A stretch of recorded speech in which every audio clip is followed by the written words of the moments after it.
Why I want to talk about non-duality and how it completely, and I mean completely, transformed my life. And I've been on this journey of spiritual awakening for quite a while.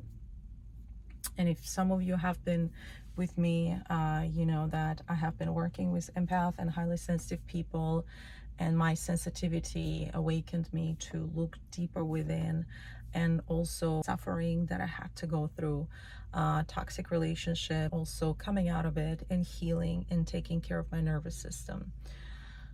What really expedited all of that is the realization of our true nature, and that's where non-duality comes to play. From a Sanskrit word advaita, which means not two.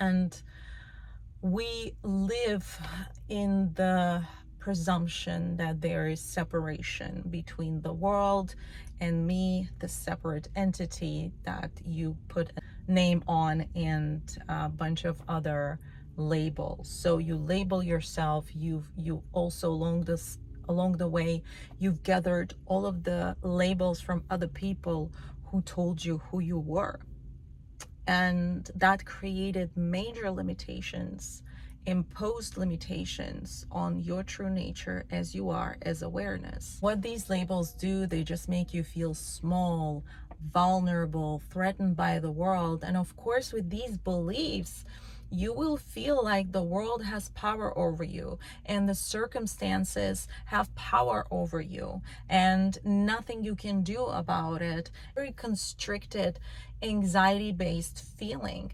because you, with your belief, shrunk yourself, so to speak, to that level of playing a role with such vulnerability.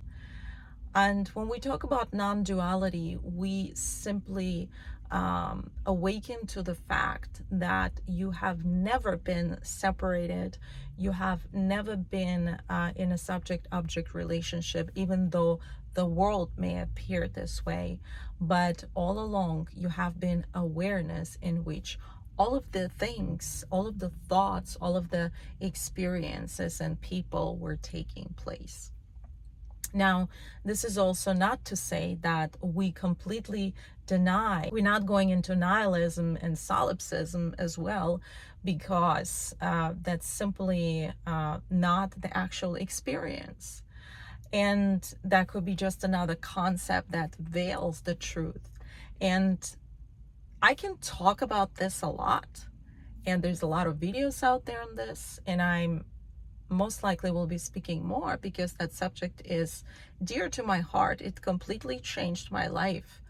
And a lot of people who are coming out of toxic relationships with deep wounds and traumas and healing from trauma bond can really relate, because you know that you might be running in cycles and circles trying to heal from all of that, but simply why you may be stuck and not living in your unbound, unconditional nature of peace and having more pleasant experiences in life is because you still believe yourself to be that there is a sufferer.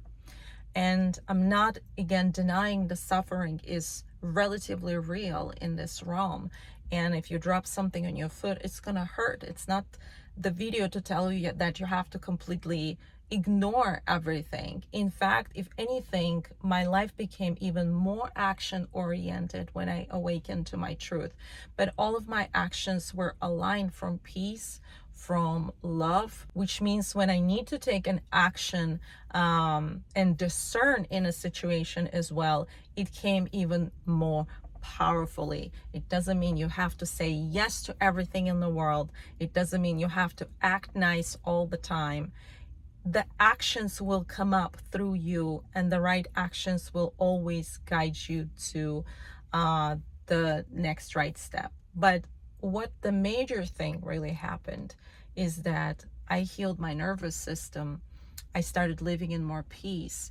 It doesn't mean things don't still happen. And the whole point of this, we still have to deal, so to speak, with life.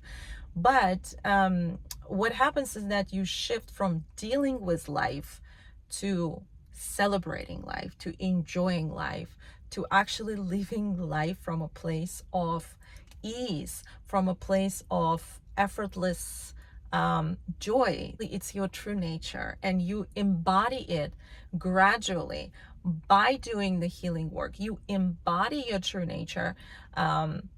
In alignment, how you act, it takes a tremendous amount of energy to sustain this separate false self, because you constantly have to generate in the mind these beliefs that you have to constantly protect yourself if there's threat is coming, and it's all pure fear-based process that's happening in the mind. So the mind is on constant anxiety mode.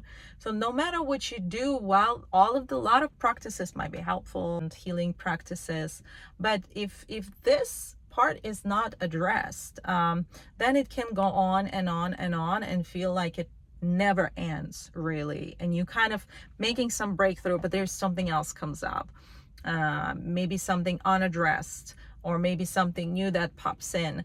I'm not denying the healing practices, they're part of it, but also they're part of it as the realignment of the body mind with the truth of who you are. Okay, so once you know who you are, you remember your true nature, then we need to realign our nervous system and body mind, and not just say there's nothing to do. There's plenty to do, but we're not doing it backwards.